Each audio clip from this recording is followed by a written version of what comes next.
Hello all. This is Chris Karsten. I'm going to be your moderator today. We're going to kick this off in a minute or so, but just so you know you're in the right place. Um, this is RAM Symposium. The next hour will feature USDA getting into the weeds and effective weed control. The presentation today is being recorded. The presentation will last approximately 60 minutes. We're going to keep the online participants muted, but during interactive portions, we invite you to unmute and use video as you feel comfortable. If you have questions or comments, please use the chat feature or raise your hand. I'll be monitoring the chat box throughout the presentation, and we can get your questions or comments to the group. Closed captioning is available under the Teams options menu, and I will be posting a link to a survey in the chat at least once, but maybe a couple of times. So we strongly encourage you to give us feedback about this session. Okay, Andy, it's 3:30. Are we ready to turn the camera on and get this one started? Our camera is on and microphone is on, so whenever you're ready. All right, I will. we can go right to the Sorry. next slide. We've seen the title.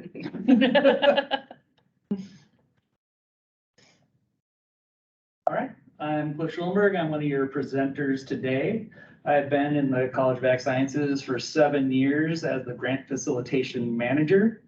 I've done numerous USD proposals. On the USDA NIFA side, I work with both the capacity grants and the competitive grants. And I'm your second presenter. So we got a sort of hybrid presenter situation going on here, which I don't think has been done yet today. I'm Catherine Doris. I'm a senior research administrator in the Office of Sponsored Programs. And prior to this role, I was in the College of Agriculture doing the same thing as Cliff for 6 years. So I've also worked on many USDA NIFA grants from the pre-award and now on the post-award side. So.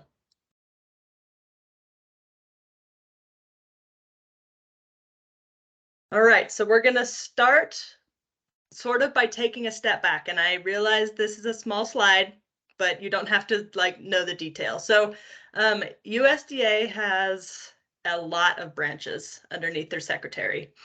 So one thing we wanted to make sure we were clarifying is that not everyone knows that we get funding from a lot of different USDA branches, and they all, though they report up to the Secretary of Ag, they all have their own portals, staff, reporting requirements. And so knowing that what we're talking about with USDA NIFA is going to be different from what you might experience if you're contracting with USDA ARS. So the very bottom of this with the highlighted sections, those are all of the agencies under USDA that we receive funding from. And then, Chris, if you want to go to the next slide, it's going to look very similar. So these highlighted ones, there was just a few of the highlights disappeared. These 6 are the ones that we really receive the most funding from. So I would say USDA NIFA and USDA US Forest Service are the ones we get most of our funding from. And that's partly why we're going to continue diving deeper into NIFA. But we do certainly get a fair bit of funding from USDA ARS, National Resource Conservation Service. So you're welcome to ask us questions about any of those at the end if you have questions, but we're going to dive more deep into NIFA, and you'll sort of understand why as we get deeper into the presentation. So I'm going to hand it back to Cliff, and you can go to the next slide. So yeah, at USDA NIFA, they're broken out into 2 funding groups. There's capacity funds and there's competitive funds. I'm going to go over to capacity quickly because they're really different. Capacity funds are given to various land grant institutions to maintain very kind of specific programs. At CSU, we use our capacity funds for animal health and disease research, gets some, CSU Extension gets some, Forest Service gets some, and our ag experiment stations get some. If you ever see funding in like a 15 account, that means it's ag experiment station. It's not sponsored programs. So if you're trying to find stuff out about it and you're calling sponsored programs, they're going, what's a 15 account? come back to the College of Ag, you talk to Jesse. If it's extension, you'll see the 17 accounts. Again, sponsored programs really doesn't manage that. Extension manages those in-house. And if you have questions on those types of fundings, you want to talk to extension. But then on the competitive side, these are the funds that, you know, all of our research administrators are involved in. We need to do proposals that apply for funds. There's competitive calls out there, opportunities, usually going through grants.gov. So that's the two kind of USDA funding models. We're going to mainly talk about competitive funding. This still me? It is still you, yep. You're right, it says me right here. So these are a list of the major, like, competitive funding programs for USDA NIFA. There's more than this, but these are the major ones. And then under some of these, say, the Food and Agriculture Research Initiative, the Foundation for Applied Science Programs, the FAS, they have a whole bunch of program areas underneath that program. So they have like 38 programs currently this fiscal year running under the foundation or under the Foundational and Applied Science Program. They all kind of have unique rules for each of those little programs and different deadlines.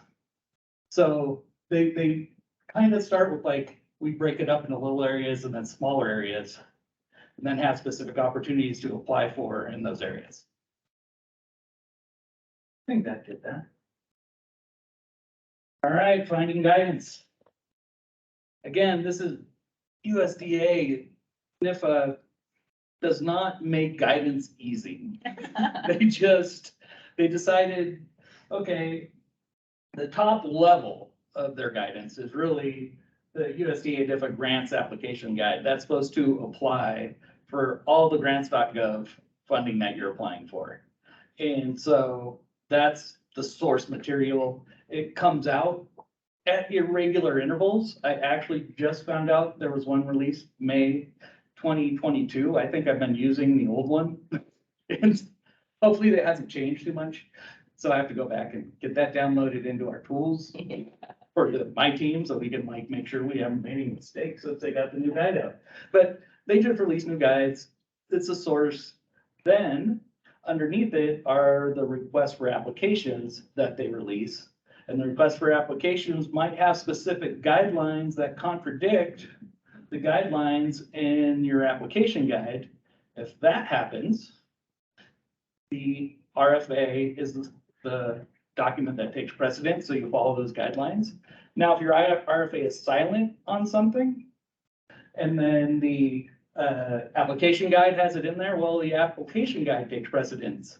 And I learned this really early in my career doing a proposal, and I think it was like a data management plan wasn't listed in the RFA, so I didn't think I needed it.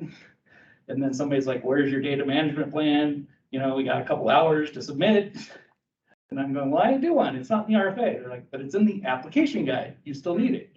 So knowing how USDA NIFA like kind of formats that precedent structure and what is the document of record on any given time is very important.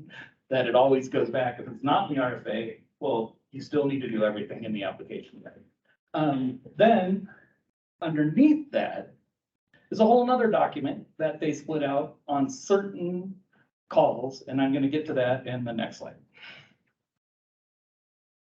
So we just called this tips and tricks. This is just really kind of making smart decisions when working with USDA NIFA. And this kind of applies for all your sort of proposal processing, right? Make sure you have a correct and current RFA. So NIFA will do RFAs over the span of 2 years. They will have year one, give you some deadlines, then they'll modify that same RFA for year two, and they might change things that you need in that RFA. They definitely change deadlines. They might add programs. So always make sure you have the current modification of the RFA for the program you want. Don't assume you know the guidelines. And this is just another important lesson I learned. Almost all of USDA NIFA says single spacing, 18 pages. Cool. We turned in a proposal single spaced. And for that program area, it was 1.5 spacing. And we ended up with a return without review on that proposal. I've gotten very few of those in my career, but you just miss it because you've just done 30 single spacing, 18 pages. You weren't expecting it, so always read your RFAs. Make sure you following all your font and your specific guidance for that call. Because it can trip you up. So on this is what I was getting to on the extra document. For FAS, SAS, EWD opportunities, they have another document they call additional instructions for part 4. And this splits out the actual documents you need for your grants.gov application. So you're working with your application guide, an RFA, and then third down here is the additional instructions guide that actually lays out your documents. And sometimes I've seen PIs forget to even look at the additional instruction guides. They don't know all the documents they need because they're not listed in the RFA, they're listed in a separate document. So what we do, I'm skipping down here to our checklist. We keep checklists with our for most of the major programs, and they're based off the additional instruction guide if needed or the RFAs, and we just maintain those and send them to PIs. They also have above that, it says the USDA templates because they have specific templates for the current and pending. They have examples for bio sketches. They have a template for the summary, and we just embed them in our checklists and send that out to the PIs and go, here's what you need to do. We actually have a timeline on there that we never meet. And then, but it's there. Here's your best practices timeline. And then they have everything. So when they turn in something that isn't correct, we can all, well, you had it, it was here. Please put this in the correct format. You also got to keep looking at this USDA template site because they'll, like the other application guide and stuff, they'll change their templates. They don't necessarily tell us. So I usually try and go in every now and again when I'm doing checklists, grab new templates. We actually have some modification to our templates, but that's just ag stuff. But there is certain calls, like on certain calls in the current and pending, they want to know if any of the current projects are similar to other projects. So we put a disclaimer on the bottom to say they're not, or for people to add space, because they don't actually put that in their template. Certain things like that. But if anybody wants any of this stuff, right, you're not in the college, yeah, you want anything, reach out to us, because we're happy to share stuff we prepared. There's no reason for people across campus to recreate stuff that is already done. Next slide. So we're gonna dive into how NIFA does their indirect costs, which is a whole thing in itself and is probably what most of you are here to learn. But before we move to that, I just wanted to pause and see if anyone had any questions about any of the guidance application. I didn't see anything in the chat, but if anyone, I just want to make sure there weren't any questions before we move away from tips and tricks and general USDA structure. Okay. All right, onward to indirect costs. So USDA NIFA has perhaps one of the most challenging indirect cost rate calculations that we work with.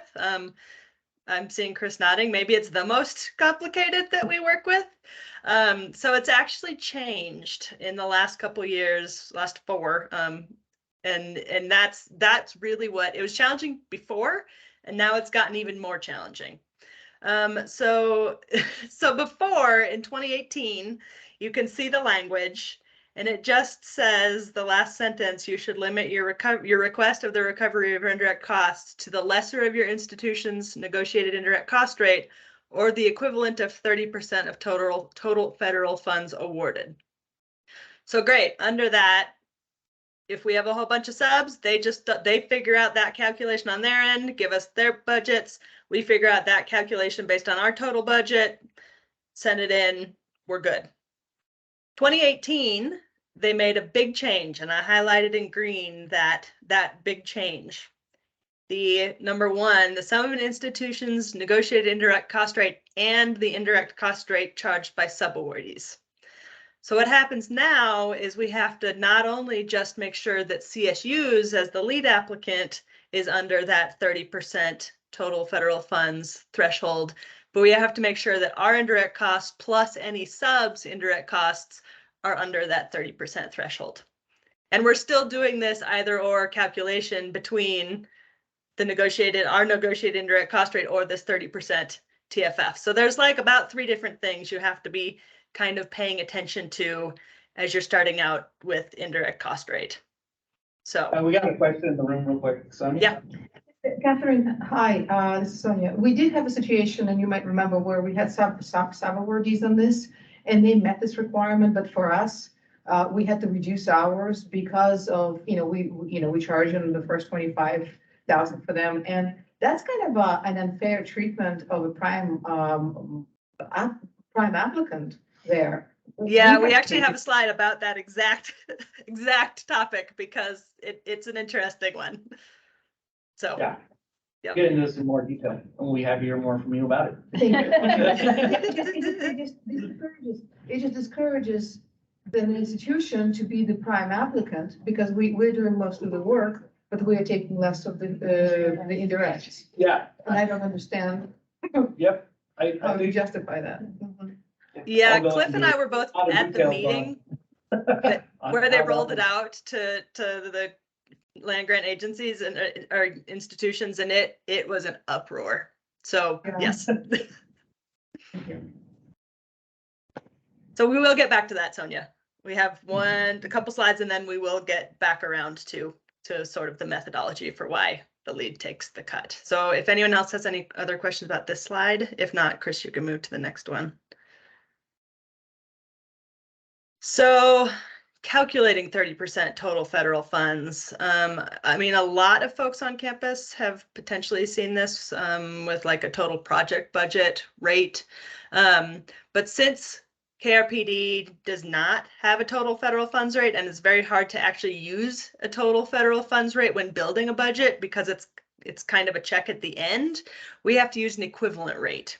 And so in some of the RFAs, NIFA will give you the equivalent rate, which is really nice. They'll show you that it's 42.857, but sometimes they'll just say 30% TFF, and then we need to know what to use instead. So we're going to get to a math slide, but essentially this equivalent rate is what we use. So we convert the total federal funds rate over to a total direct cost rate, and that makes it much easier to build a budget going forward so that we know that we're not going over. And one thing we always want to note is that KRPD only goes out to 2 decimal places. So technically the TDC rate is 42.857, but we cannot round that up. We have to round it down. I think it was maybe 5 or 6 years ago, we had NIFA come back and say you can't round up. We're making you round down. So NIFA has come back and told us specifically that we can't round up. So just so you know, round down. And I've had subs come back to me and go like, you're just under, you're not using the 30% rate. And I'm like, we can't. So we're using what we can.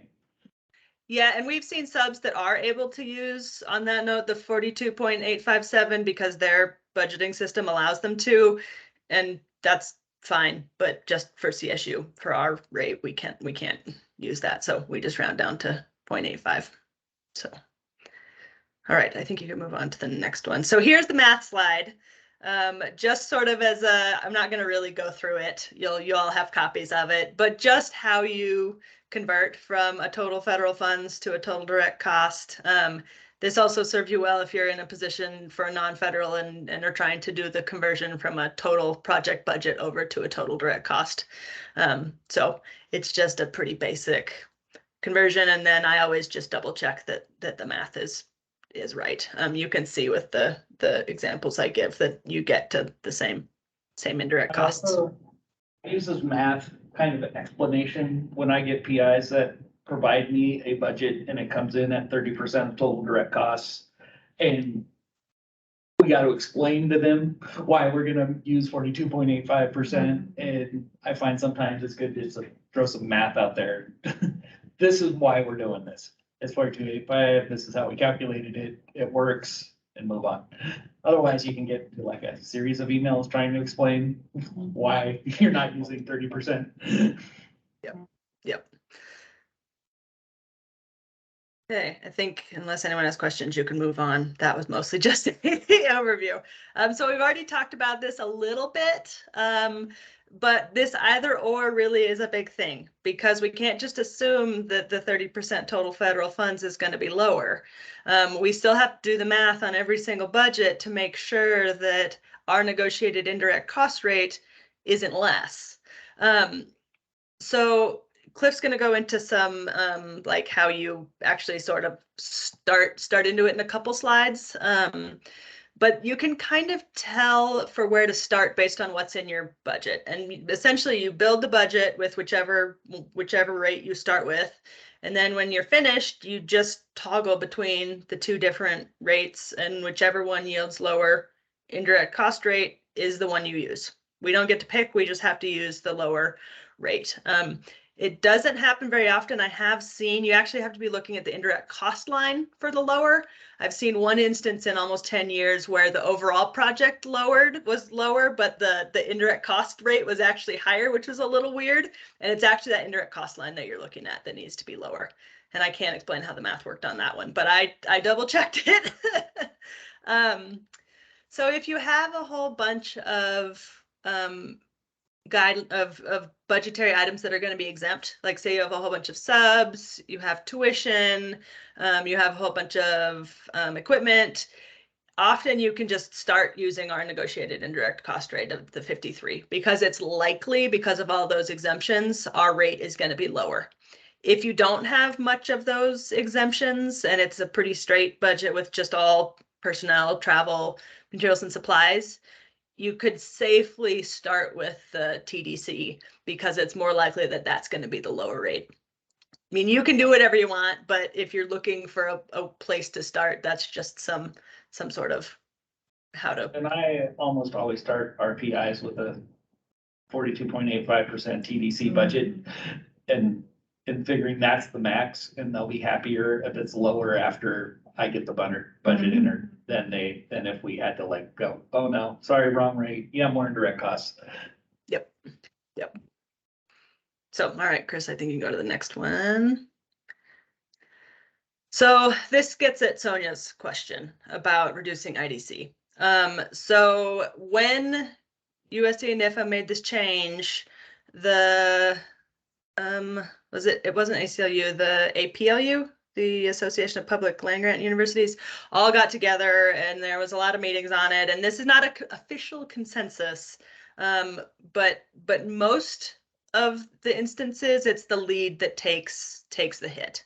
And Cliff modified this slide to say almost all institutions are taking the approach of letting subs take their full indirect costs, and then us being the lead reducing the costs. There are some exceptions, and Cliff can expand on that. There are some, project teams where the PI feels really strongly that all of the units, subs should take the cut as well.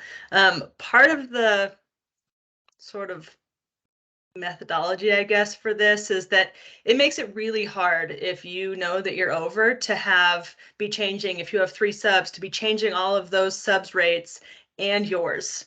When you're close to a deadline, which we are a lot of the time, you might not have time. And so it's kind of a time saving thing, and also an understanding to make it easier to figure out who takes the cut. If you get all your sub budgets and they're set, instead of having to go back to 3 different sub budgets and have them all renegotiate, just bumping down the lead institution is a lot easier. And on the same thing, if we were the sub, it's easier for the lead institution to not ask us to redo our budget, and then it, trickles up. So Cliff, do you want to add anything on that?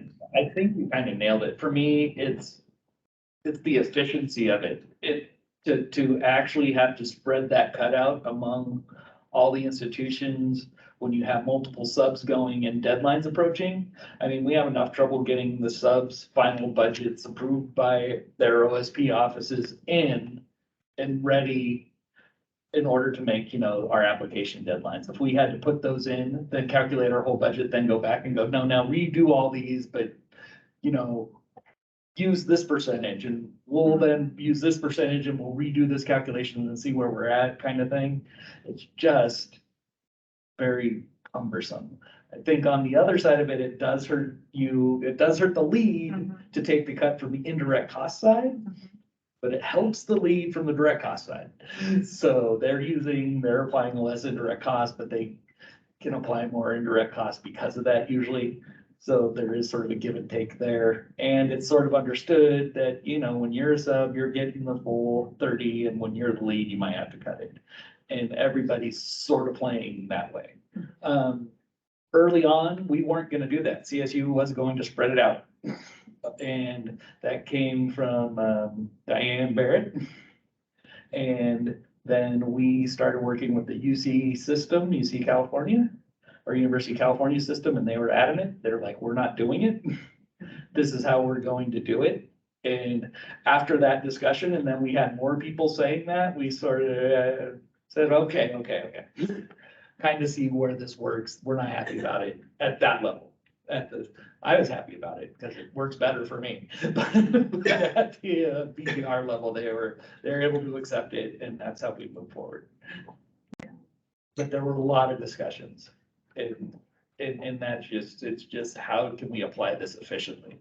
Yeah. And there's still discussion. So I'm part of the NEROC planning committee. We're gonna do another session on this at the NEROC is the USDA NIFA conference, basically. I do a whole nother session on indirect costs. And at every conference we go to, we're always asking NIFA if anybody's going back to, the federal level to have this language changed in the Farm Bill.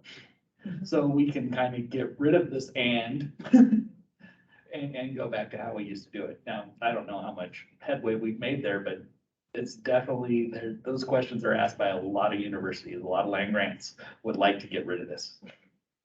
And I would say to Sonia's point, I'm not sure that it's really disincentivizing universities from being the lead. I mean, practically, I mean, it does kind of, but I mean, at least the conversations I'm privy to, and Cliff might agree, they're still making decisions on who is best able to lead from a technical standpoint a lot of times, and IDC is not the reason that they're deciding to move the lead institution. So okay, one last comment on the slide. Because it is a decision, not everybody does it the same. Communication, right? You gotta get in front of your subs early. You gotta make sure everybody understands what the plan is, that they're giving you their budgets, get them in, check them, make sure they've used the lower of their indirect cost rate or the 30% of TFF. And it's just that kind of communication, we need to get working with subs early on USDA NIFA applications. Because there's a lot of things that can take some time to work out as you work through. It's not everybody kind of understands this from the beginning. Not all universities are, land grants are pretty up on it, but a lot of other universities, I mean, I get subs from other universities with 30% of total direct cost, and we have to send it back, haven't we done? So always working early. all right, I think Cliff is going to go into some calculation stuff. Oh, Chris has. So I'll just say, I've been waiting to put Adam's comment in there. That has to violate some undue administrative burden law somewhere. Yes, there is karma, I'm sure, on this coming somewhere. Well, and I will say, when Marilyn was in my position, she argued with USDA NIFA on how they had technical reps that weren't understanding how the indirect rate was calculated. So it even confuses NIFA folks. Right. Yeah, it's very interesting. They put it out there when people started saying, whoa, this is, what we're gonna have to do. They don't really understand that trickle down. No, then that's why it's our job to kind of bring it back up. And hopefully someday have it change. That'd be nice. So, calculation methods.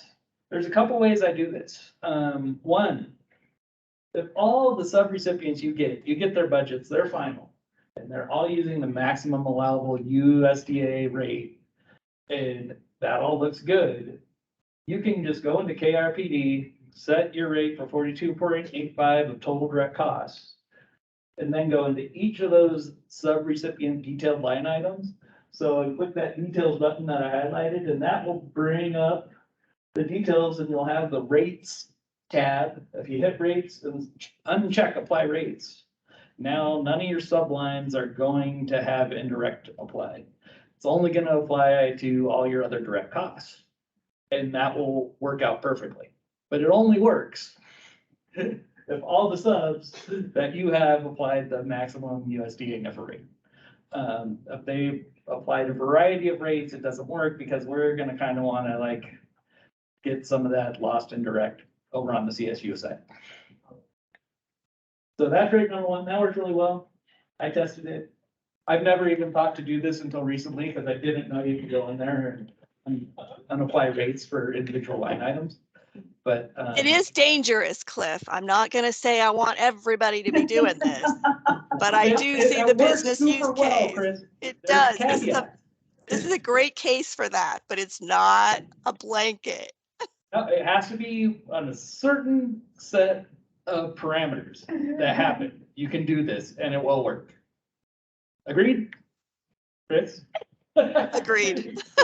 Okay. Okay, we can go to the next one. All right, you get your subrecipients.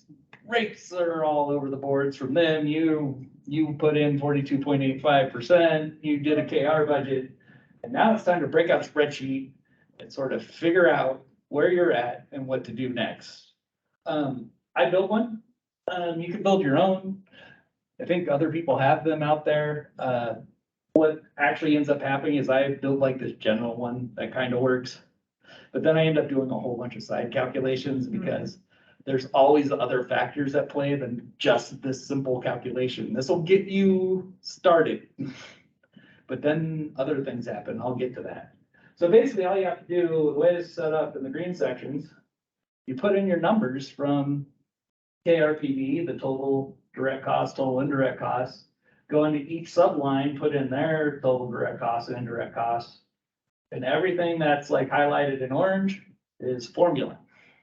And it's gonna tell you, it's gonna take your CSU direct costs, it's gonna take out the sub indirect, tell you what that number is, it's gonna tell you what the total indirect for you and the subs is.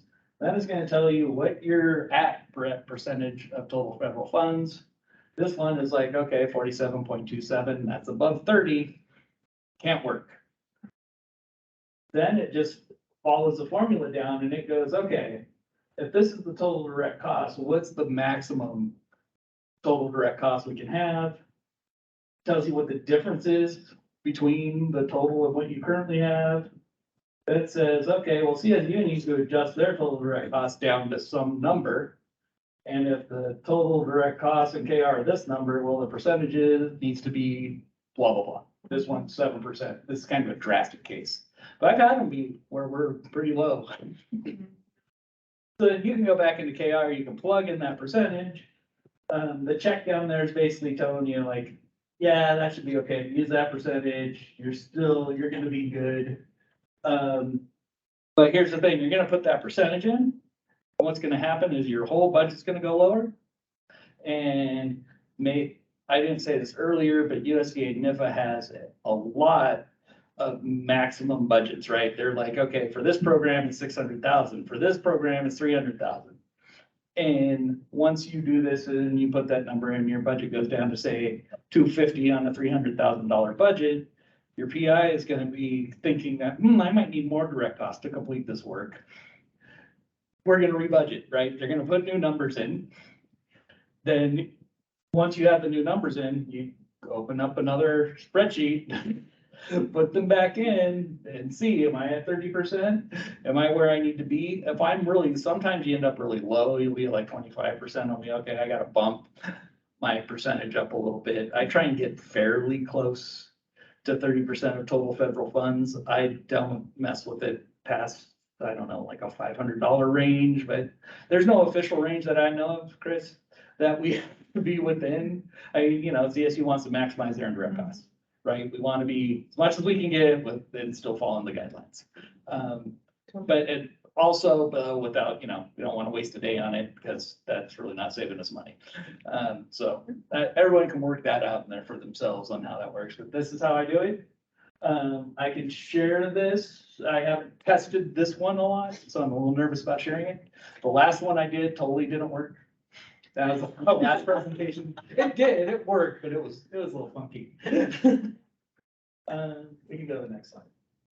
So then, you go with the top part of this, Catherine. Yep, I was just going to talk a little bit about what's required at OSP. And so we get a lot of people sending us indirect cost waivers for this. And an indirect cost waiver is not required if CSU is the lead in bumping down the rate, because we're doing it in order to comply with the federal guidelines. And so you don't have to do a waiver. And one thing that I do like to share, which some people find interesting, some people don't, is that our indirect cost rate table doesn't have just all, it's not a free number. Like for that one that was 7.8%, the previous slide that Cliff had, we can't, it's not just that our accounting text type in 7.8%. We actually have to go in, Chris adds the 7.8% to our indirect cost table, and then we can select it. So that's just a little back end weirdness in KR that we don't just have these all. So every time we get a new wacky rate, it gets added to KR as a new. If we could add up the administrative burden, this takes so much time and effort and money. I want it out. Yeah. I hear you, Chris. USDA, Yeah. Then in KRPD, we want to put in some backup for that we've done this. So the RA reviewing the proposal has something to go, okay, they've worked this out. I basically go in once I have my final KR budget and it's looking good. I fill in the numbers in the spreadsheet and then just cut out the top part of it and print that to PDF. That just kind of has, CSU's budget, subrecipient, direct and indirect costs, and the percentage laid out for them so they can see it. Then I also use this to fill out my budget justification. So USDA NIFA doesn't say you need to add any other additional details to the justification for this. In my head, it doesn't make sense not to. Like, there's a requirement, let's put in that we've done these calculations and we are within the 30% of total federal funds as they require. So I usually put in the indirect for CSU, the indirect for the subs, in the caveat statement, like we are under 30% of total federal funds, just so it's in there. I feel better having it somewhere in the proposal. And I think it does actually help at award stage, because NIFA does come back. They'll go through, not all grants that are going to be awarded, but they go through the budget with a fine tooth comb. And so it'll just prevent at least one more question. If we've already shown them that we've done our due diligence on that indirect cost, if that was the only question they may have had, then we've already answered it for them. And it may be that they can just send us the award instead of having to negotiate with me. So it also helps on the back end. Right. Or, we can use it as the basis for when they ask us to rebudget with the award Yes. to cut like $1,000. Yeah. We have some information already on what to use for indirect for us in the sub. Cool. I think you can go to the next slide. Yep. So this was just if you don't know who to ask, we have a blog on our sponsor programs website. Trisha Callahan and I worked together on this. So if, Cliff is not available, I'm not available, any of the ag folks who know this and are experts are not available, you can go find the blog, and it breaks down it has all the math. It's got the sub stuff. It's actually a really, really helpful blog. So we just wanted to highlight that. So this, besides the thank you slide, was our last slide. So we wanted to see if there were any questions at this point. Questions on the presentation, questions on USDA NIFA. Or other USDA if you want to open, if you have any questions on your weird USDA ARS project. You might be opening a can of worms. We'll take it.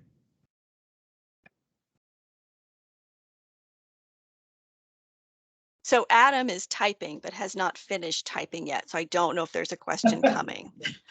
Oh, sorry. He says, I'm trying to calm down. Over total federal funds. Oh yeah, we feel you. I feel like all of this total federal funds is because some small child learning to speak shouted 4/5 of IDC, and some USDA director thought, yes, but let's make it an aggressive waste of time. I do appreciate you, Adam, so very much. I wish I could do a better Adam voice for quoting you. Funds or something, because we don't see anything like that with the other sponsoring agencies. This is the only situation. Why are they so tight? I don't know, picky, what's going on? There is actually one other one now. USDA AMS uses a 10% total federal funds.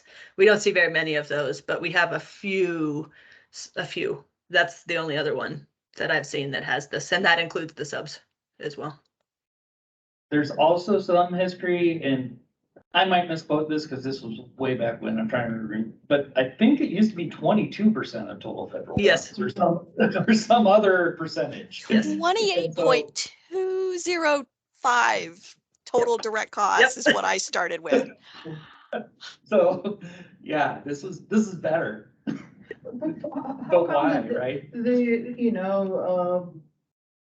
NIH or NSF don't have any of these troubles? And yeah, we go back to farm bills and, It's Congress. Yeah, It's Congress. Thank you. It's Congress. So they're limiting their funding? They're trying to get a bill through Congress, and so they're putting stuff in to make it palatable to the people voting on it. Mhm. And, I guess maybe having. I did a deep dive into the history way back when it was CREES, and it was a congressman in North Carolina who's like, what's this indirect cost thing? And this is bull, hooey. Right. Sorry, it's late in the day. I almost said it out loud. And again, back to the not understanding of what F&A is, what it means to compensate universities for the things we can't isolate as direct costs, right? Right. Just a huge misunderstanding that has just snowballed over time is my very polite way of expressing this, but usually there's more bad words.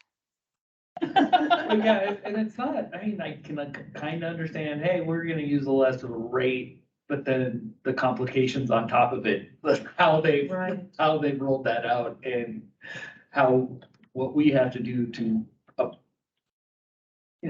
to be in compliance with what they've set up is, it's kind of, it's just kind of crazy, a little ludicrous, but okay. It's just the other agencies don't mess with this. They just tell you this is the limit that you have for direct costs, and that's it. Just run with it. Use your own rate.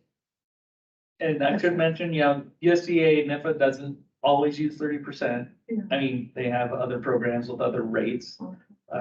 We also didn't really touch on their cost share piece, which is they do require, like FAS proposals require cost share, except if they're not commodity specific and national in scope. So almost everything we do is either national in scope or not commodity specific. At least we hope they can say that. So we rarely do match, but it is there. So that's a question that needs to be asked when doing USDA NIFA budgets for FAS. Got to be very specific, because otherwise nothing general. That's a piece that would be good to have somewhere as a university. There's an explanation for the university, and I didn't have that. And I had to kind of search this out. This is good to have. This is good information to put maybe on the OSB website. I don't know, this is for Chris, because this is an issue that I needed an deep. The match part? Mm-hmm. Okay, yeah, we should have included that, kind of good note for next time. Yeah, that's big. Yeah, yeah, there's the. And I cost will share say piece. again, because it changes every year too, it seems. Yeah. Read your RFA, talk to your OSP research administrators. We're supposed to be reading the RFA as well. Right. We tried, again, back in the olden times, because I've been here forever now, we used to try to maintain checklists and guidance, and it got to the point where everything changed so often. We just don't have the bandwidth to continually provide like all of the subset of information that everybody might need for an application cycle somewhere centrally. It's really, it's in the RFA. We need to use Ramaround. We need to use each other as resources for this. I'm sorry, there's no way to put it all on a website and continually update it. I'm sorry. So I just had this one come up. USDA SCRI proposals require match. For the last 4 years, they've also gotten through Congress that the match wasn't required when they do the funding bill. Mhm. Now, the current cycle, they don't have that through in the funding bill yet, that match isn't gonna be required. So it is required right now as people are doing letter of intents, and they have like guidance in there like, but it may not be required later. So people have to like apply thinking, well, maybe I need match. I should have my match sorted, but maybe I don't. Mhm. And again, Adam in chat is commiserating with the people in the room who are saying, why? I do believe it's because USDA as an agency, universities are not their primary applicants in a lot of ways. It's small businesses, it's farmers, it's nonprofit groups. It's really a much more diverse applicant landscape. Like NIH and NSF, they know who their constituents are and they know how this works.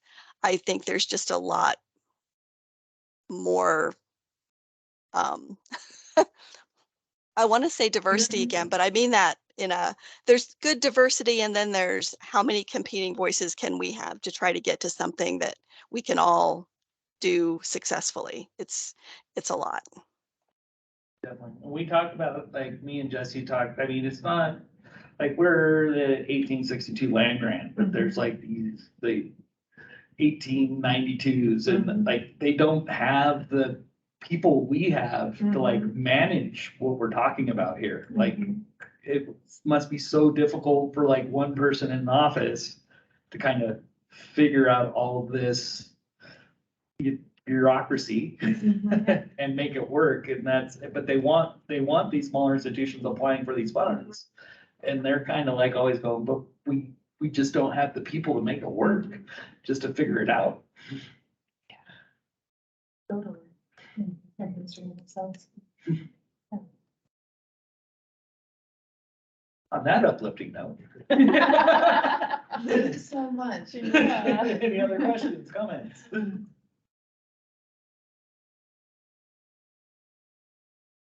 All right, do we get to, everybody remember to fill out your surveys?